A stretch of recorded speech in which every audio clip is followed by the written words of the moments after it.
It's 5, and we're live. Oh, is this thing on? I don't care. I want him to hear. This is the Pregame Show, your early morning shot of sports on 95.7 The Game. Come on!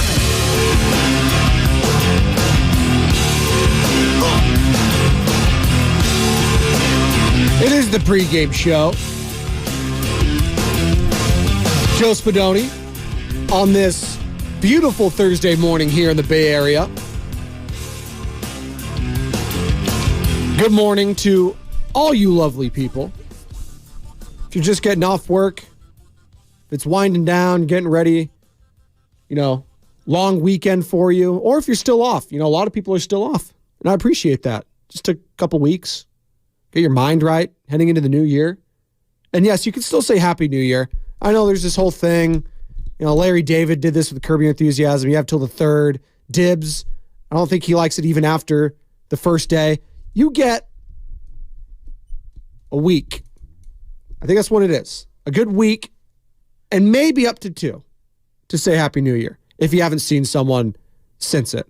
But after a couple weeks, then it becomes too much. I'm usually not this guy. I'm usually, who cares? But then it just becomes forced and it becomes awkward. Like even yesterday when I was talking to people that haven't seen some of the salespeople and say, hey, Happy New Year. It even felt kind of, it's kind of weird. Just feels forced. I'm more of a, hey, how you doing kind of a person. I'm doing great because it's a Thursday. Best day of the week. We've always discussed this. Tuesday's the worst. Thursday's the best. If you have to ask, I don't really want to explain it. It just is. You get the anticipation of the weekend. If you're a Niners fan, you don't have to worry about it. You got your feet up. You're on the lazy boy. You're seeing all the chaos of the weekend take shape heading into the playoffs. So we got Sam Darnold versus Carson Wentz. Oh, man. Where's my DJ horn at when I need it? That's, right here. Darnold v. Wentz. Only if they held on to Trey Lance, we could have gotten the Bison Bowl of Lance v. Wentz. But is Lance even still... Has he even suited up at all this year for the Dallas Cowboys? Is Lance going to get action for Dallas? We'll see. Does Dallas even have anything to play for still? Have they wrapped up the division? There's a lot still happening. Well, I'll have tomorrow to break it all down. Your watching preferences if you're a Niners fan. 888-957-9570. We had a tremendous interview yesterday here on the station. A couple of them. Anthony Slater did a hell of a job, as he does each and every week, our 95.7 The Game Warriors insider, with Bonte Hill and Joe Shasky, who made their triumphant return. Baby LJ, Joe Shasky's cute little baby. Michelle brought him to studio yesterday, so we got to see the little guy. Very cute. Got the cutest little cheeks ever. So, again, congratulations to Shasky and Michelle there. And we also had Mark Schlereth of formerly ESPN, but now of Fox Sports, who called the game for the Niners last week, is actually calling again this week alongside Adam Amin, who Sam and I had on earlier in the week. And then head coach Steve Kerr joined Willard and Dibs yesterday. If you want to find any of these interviews, just search 95.7 The Game on Twitch and YouTube, which, as you know, is powered by First NorCal Credit Union. Like and subscribe there. You can also hit us up daily at 888-957-9570. That's the number to call or text the Comcast Business Text line, which, again, is always open. Always. And I think the dominating conversation yesterday after a Warriors win was, what are the expectations for this season? Is this thing, in its final chapter? I think a lot of Warriors fans felt what Klay Thompson had to say after the game the other night, and we're like, oh man, is this thing really over? The comments in regards to Draymond Green from Steve Kerr, they're not really communicating at the moment. Communicating's wrong. They're texting, but they're not, in each other's vicinity, if you will. They're keeping their distance. So what's going on with the organization right now? What are the expectations? The trade deadline's a month away. Steph Curry's untouchable. Outside of him, is everyone else on the table? These are the questions that Mike Dunleavy needs to answer. And they're not easy ones. And will the Warriors make that choice easier or more difficult for him going forward? Because this is what the schedule is like. They got the Nuggets tonight. You can hear it right here on 95.7 The Game, starting at 7 o'clock with the tip-off with the great Tim Roy being on the call. 6 o'clock, our coverage starts with E-Dog Evan Giddings doing a hell of a job. And then you got the Warriors again tomorrow taking on the Detroit Pistons. Did Detroit get the win yesterday? Are they red hot? I was following along. They fell in overtime. They dropped 148 though. They're feeling themselves on offense. They're coming to Chase Center hungry. I tried to say it. Trying to sell that game. They're just so bad. That's how you sell it. Come watch the worst team in the NBA with 3 wins and hope that the Warriors aren't the 4th on a Friday night. Cade Cunningham's cool. Other than that, though, But you look at the Warriors' schedule coming up here. Nuggets, Pistons. Then you got Sunday against the Raptors. Then you're wrapping up your homestand Wednesday against the Pelicans. So if you go, 3-1 here, get over 500, you could start getting a little fat and happy on the road. Now, they have to play well on the road, and, have the Warriors shown us anything that, they could be capable on the road? Hell, just going back to last year and then going back to this year, it's just, it goes and shows you that certain teams, when it comes to chemistry, when it comes to young players, it doesn't all just cobble together and work perfectly. I know there's this talk about the young guys doing this and that, play all the young guys. Well, there's positives and negatives in that. And one of the negatives is playing on the road. But this is a crucial stretch for the Warriors because they got the Bulls, not very good. Bucks, very good. Grizzlies, they got job back. Then you got the Jazz, right? And then you're back home against the Mavericks. So I'm looking at that, going 3-1 there, potentially. Now you're looking at 6-2. And then maybe you can get things rolling a bit, and maybe Draymond's back at that point. Who knows? Steve Kerr did clarify certain things with the Warriors' communication. Is he working out and stuff like that? We're going to hear from Steve Kerr shortly because he had a hell of a lot to say in regards to Draymond Green, the young guys, Klay, the conversation, all of that. Again, tremendous interview. I think they might replaying it in the morning roasted at some point. I'll find the time on that. I do know that Brian Baldinger is joining Bonte Hill and Joe Shasky as he does each and every week. This time on Thursday at 7:30. Can't wait for Baldy. His thoughts on the playoffs, the Niners, their chances. By the way, the Niners, what do they have, a team high this year? 9 Pro Bowlers? Decent. I mean, that's what happens when you're the best team in the NFL. One of them. They were for the majority of the season. Definitely the best in the NFC. And as we know, the only person not playing this week that Kyle Shanahan knows for sure in their matchup against the Rams in the final week of the regular season is Brock Purdy. No Brock. It'll be Darnold season, baby. Seeing ghosts. It ain't Halloween. Tell you that. Darnold v. Wentz. Those are for the diehards. This is a diehard game. People that are going to be watching this, God love you. But also, hey, it actually is kind of nice. The prices maybe not, but I like to go into like preseason games, stuff like that. If you have a little one with you, you want someone to experience it, and it's not going to be that like rowdy or that crazy. I know that atmosphere is nice, but if you have like a 4 or 3-year-old, it's kind of a game you want to go to. Hey, you want to go to a football game? You want to go watch the people hit each other? Go have fun, go rah-rah, go rowdy. No stakes on it. You're not emotionally invested. This is the game to do that. All right. Golden State Warriors. I'm going to start with this. And for as much problems and questions that Mike Dunleavy, the general manager for the Golden State Warriors, is having to deal with in his first ever season as GM, Bob Myers, the former GM and president of basketball operations, is probably like, I'm glad I don't have to deal with this. And speaking of Bob, here he is talking yesterday on the NBA Countdown on ESPN on the state of the Warriors and the whole thing being, quote, exhausting.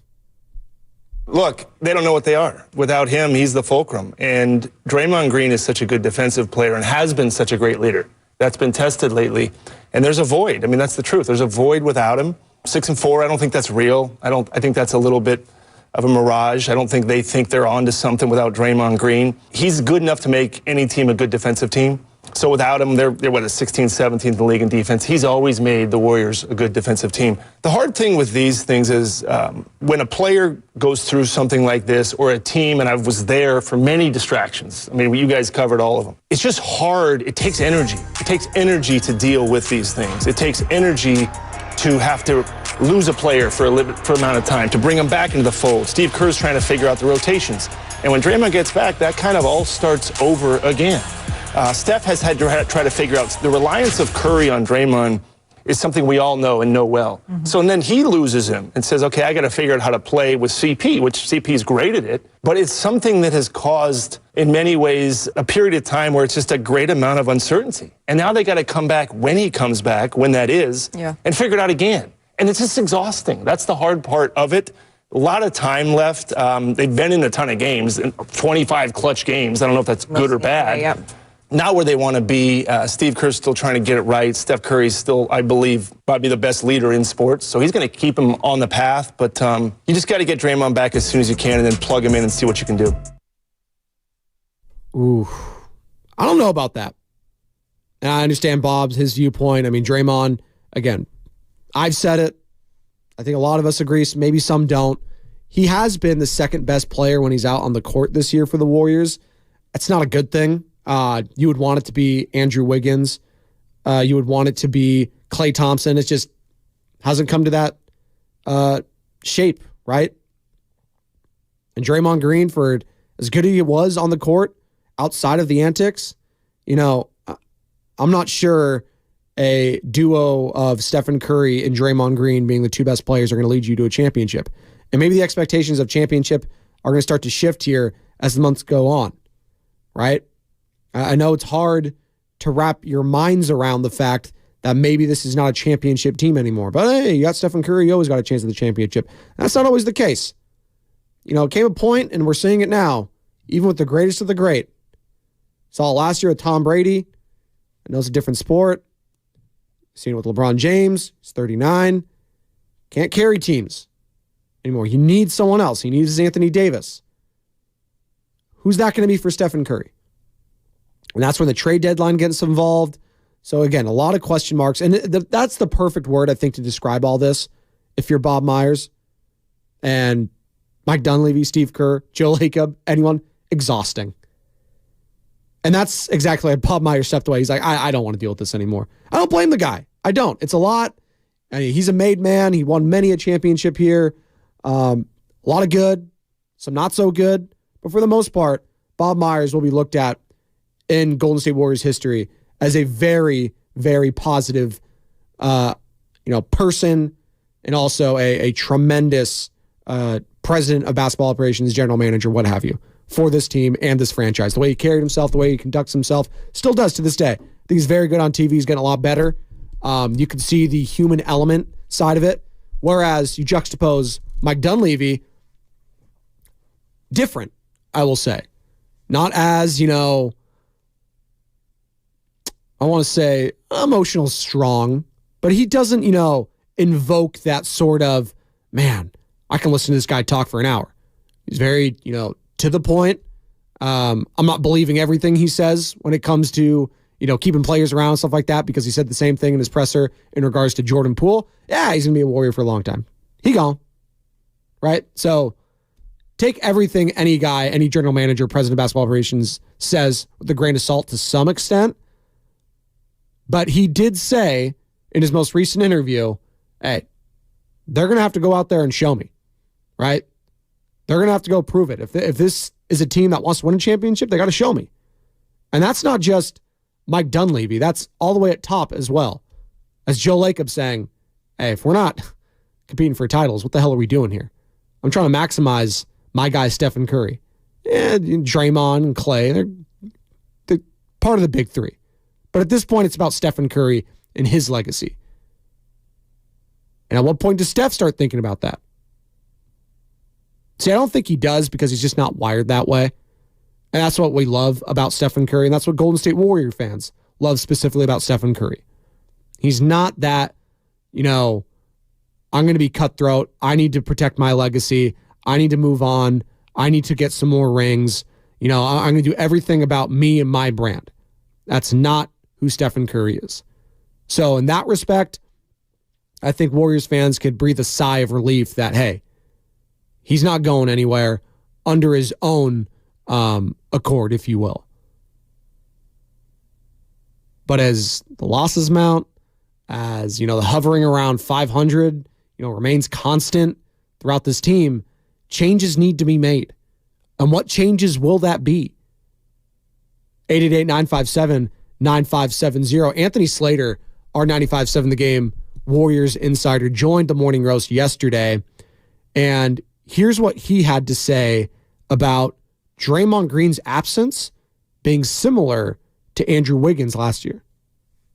They just remain, both sides kind of seem to need time away. And then when he said he's given us our space, it kind of seems like, it's a little bit Draymond Green's choice too, with what's going on. And, there's the whole therapy, mental health, counseling part of this that is not it's purposely they're being vague about. It reminds me a little bit of the Wiggins situation last year. Remember at 4 games, I had to try to press Steve Kerr on it, and he wouldn't give a answer that was satisfying to the fan base, and they would continue to go where's Wiggins? And it's I'll keep asking, but they're going to keep, hopefully they had such a tight knit. You would talk to people around the team last year when Wiggins was gone that they would be coming up asking me you know what's going on? Yeah.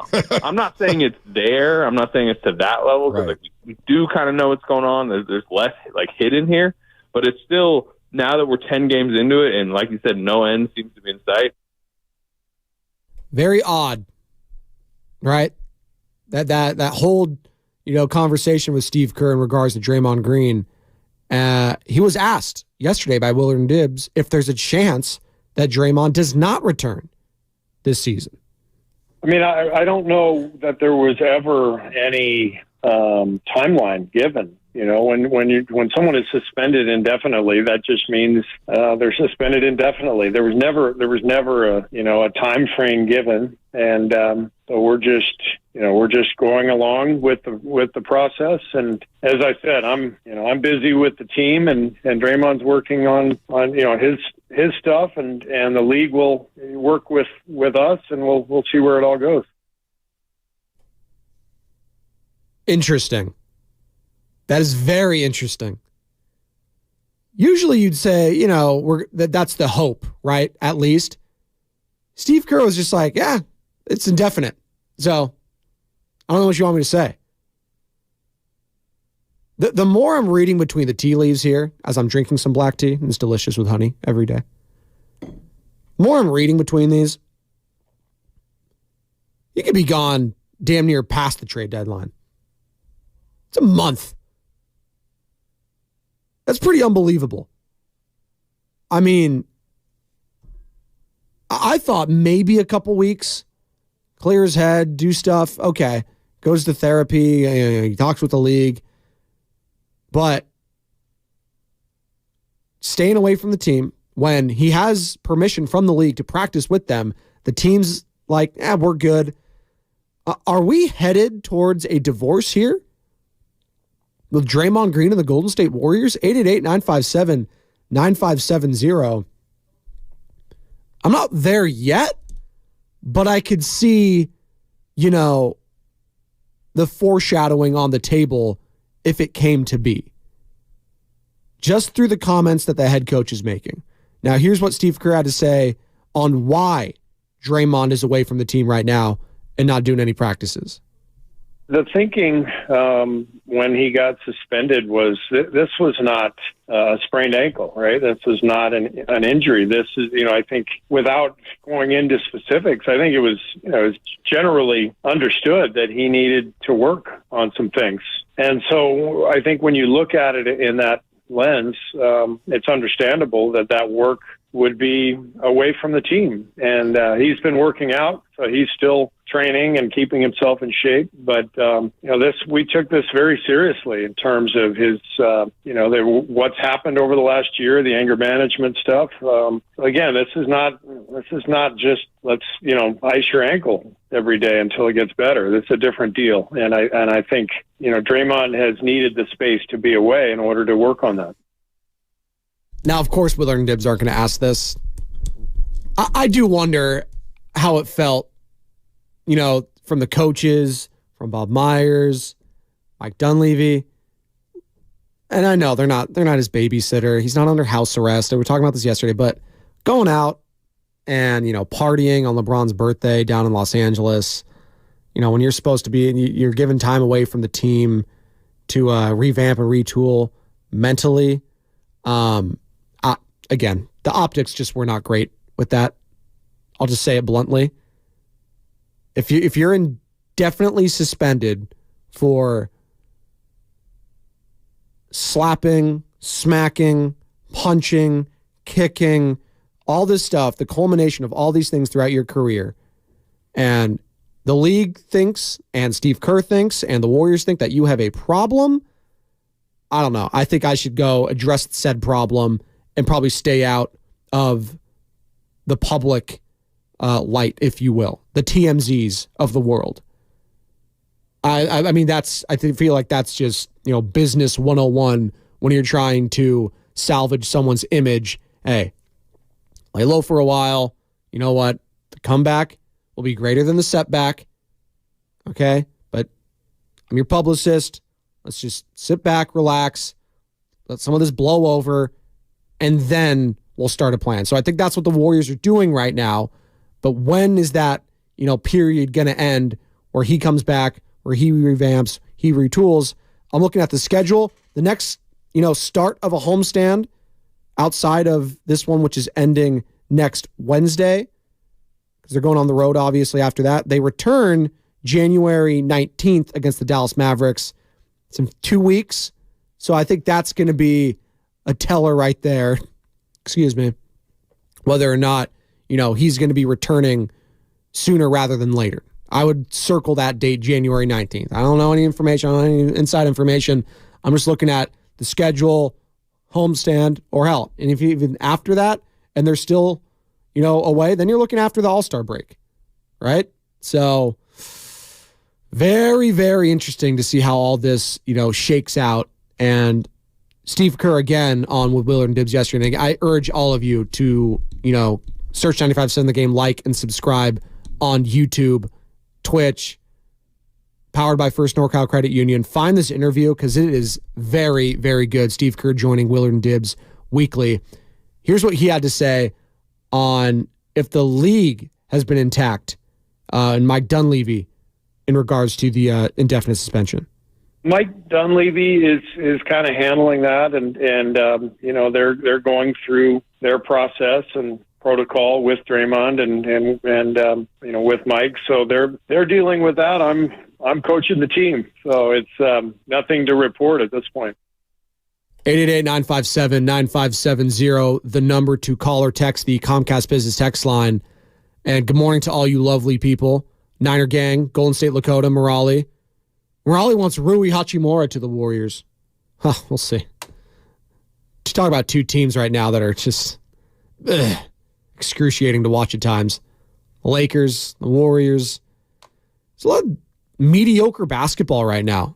So, that's another thing.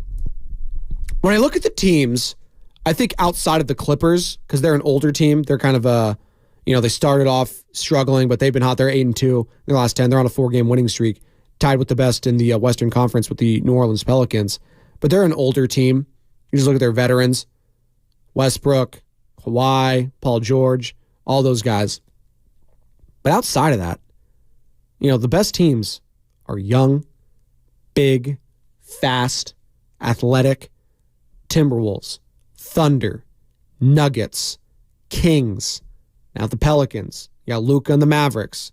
You got the Rockets still playing decent enough ball. They've won 2 in a row. They're the 8th seed. Are the Suns going to figure it out? You figure out some point they will. I know Kevin Durant's disgruntled, leaking stuff, his camp leaking stuff to Adrian Wojnarowski of ESPN. And KD's like, no, I didn't leak anything. Okay, KD. I mean, your track record has showed that if you're unhappy about the certain situation, you're going to want out of there. Then you got the Lakers, then you got the Warriors, then you got the Jazz. I think it's going to be, at the end of the day, we'll see if the Rockets can hang on.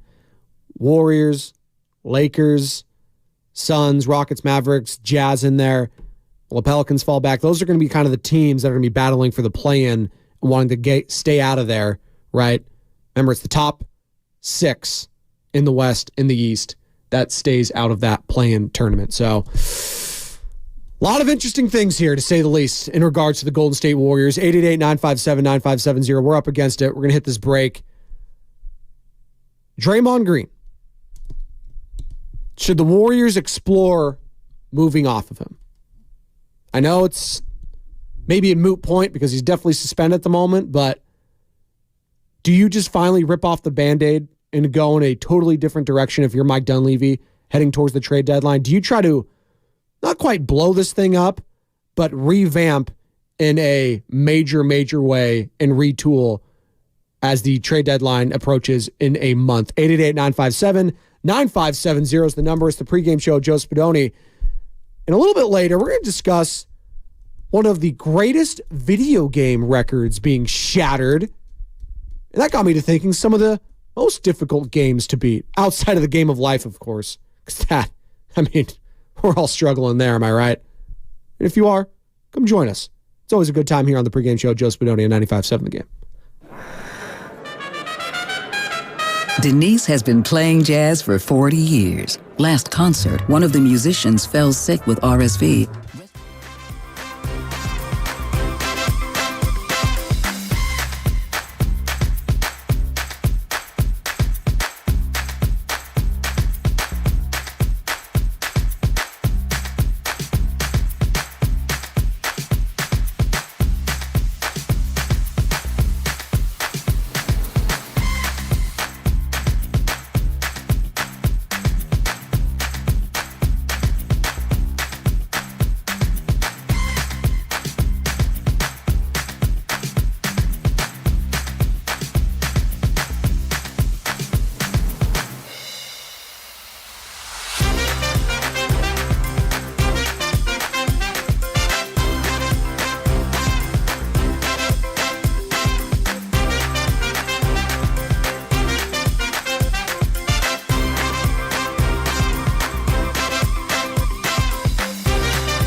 95.7 The Game.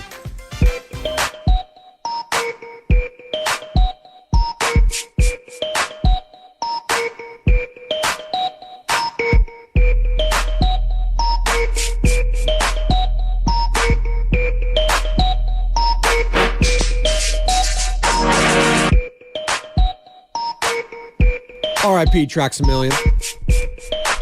Shout out Tim Roy. Be on the call tonight. 7 o'clock. Right here on 95.7 The Game. Your home for Golden State Warriors basketball.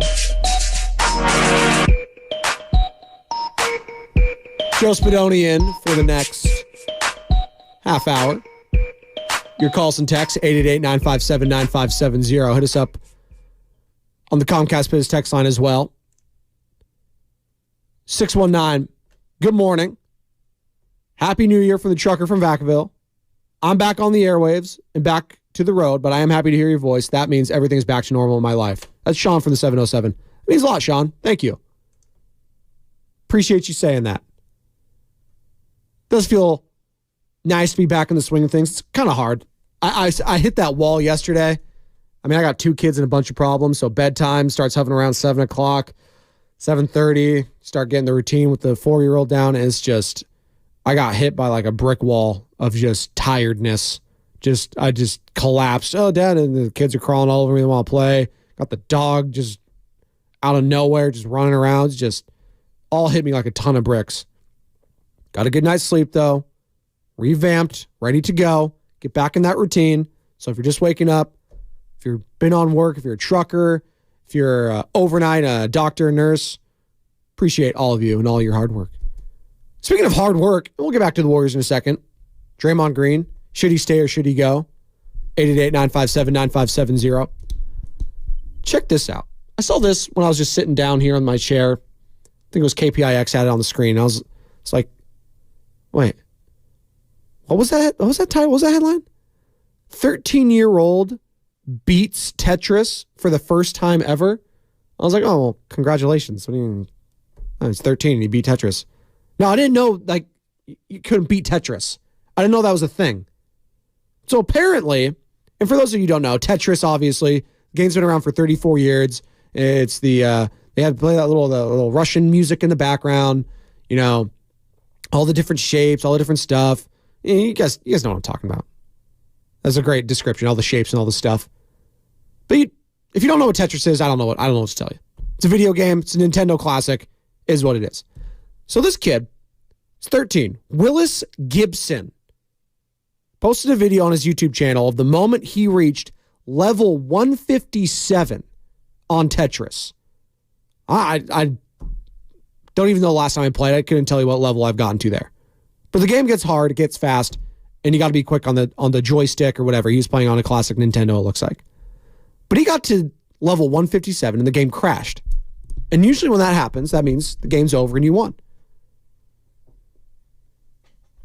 So, an Oklahoma teenager named Willis Gibson beat an unbeatable game, caused it to crash. That got me thinking. Hardest video games in your lifetime to beat. 888-957-9570. I'm sure we'll get some good ones here.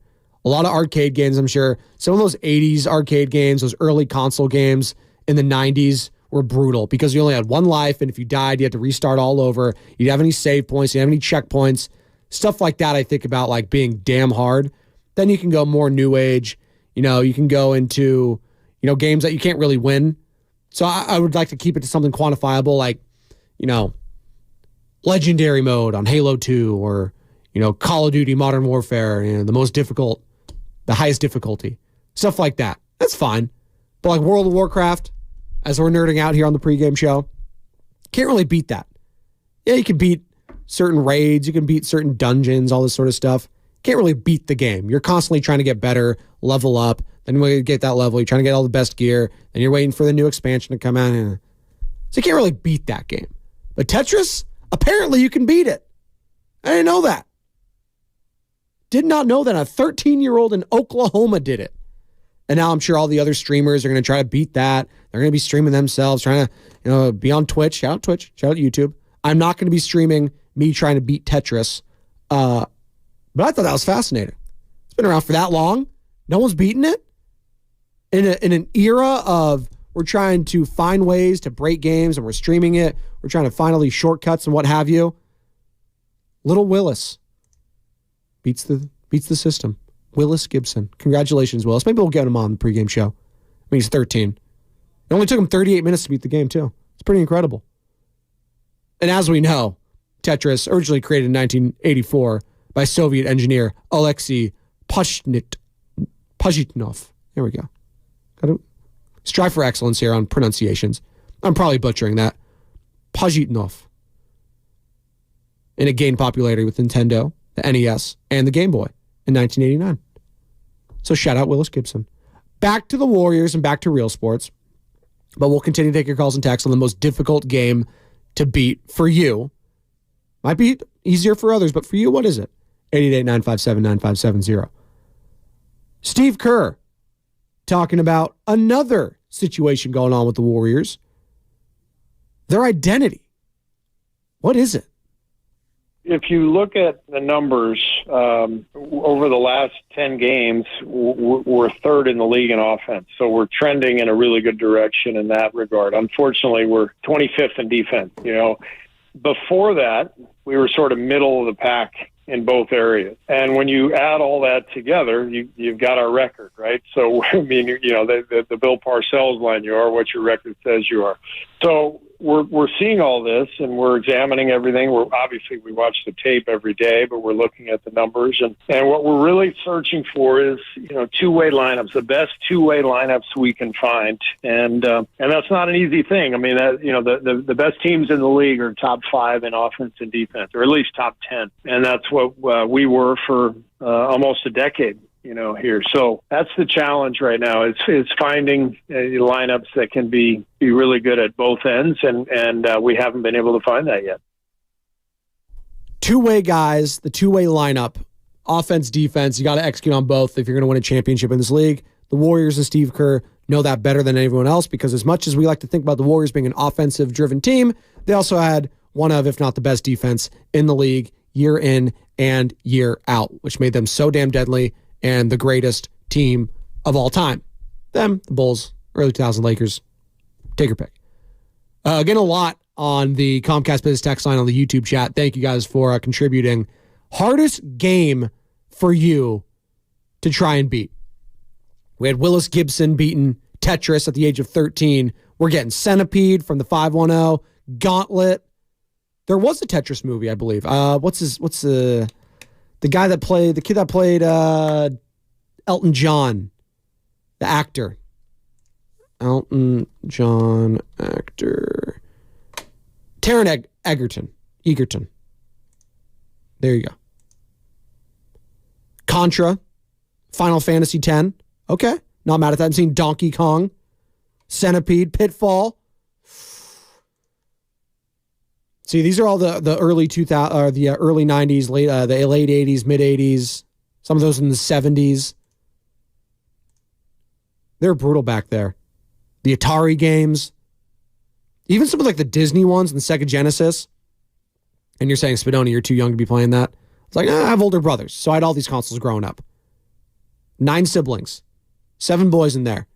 What's the best way to keep 7 boys out of your hair? If your mom and dad, get them the new console every single year.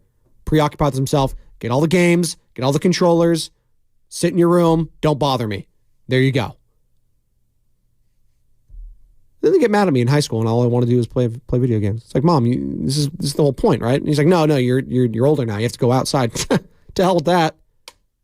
Got a World of Warcraft raid coming up in 20 minutes. We're taking down ICC, baby. For those of you who don't know, it's the Ice Crown Citadel. Whew! You didn't think I'm coming with this fire at 5:41 a.m. on the pregame show. Don't try me on my gaming knowledge. Although, since I've become a father, and basically the last decade, I've fallen off the map on hard times. I did a little bit of Warzone there, like everyone else was during the pandemic. Then I had another kid, like a lot of people did in the pandemic. And I sure as hell don't have time for that. I'm sure Shasky can speak to that now. Becoming a father, he's not going to have as much time for gaming as he once did. But once Benny gets a little bit older, my little guy, when he becomes 5, 6, 7, Maybe we'll start playing a little Mario Kart and stuff like that. Maybe, just maybe. 888-957-9570. Maybe, just maybe, we hit one more break. Come on back. More of your calls, more of your texts. Hardest game for you to beat. More Steve Kerr. Are you in or out on Draymond Green? Do you trade him? Do you keep him? Do they need to revamp? Do they need to retool? Do they need to blow it up? What do you do with the Golden State Warriors right now? I want to hear from you at 888-957-9570. It's the pregame show. Joe Spadoni, 95.7 The Game. Prescriptions require an online consultation with a healthcare provider who will determine if appropriate. Restrictions apply.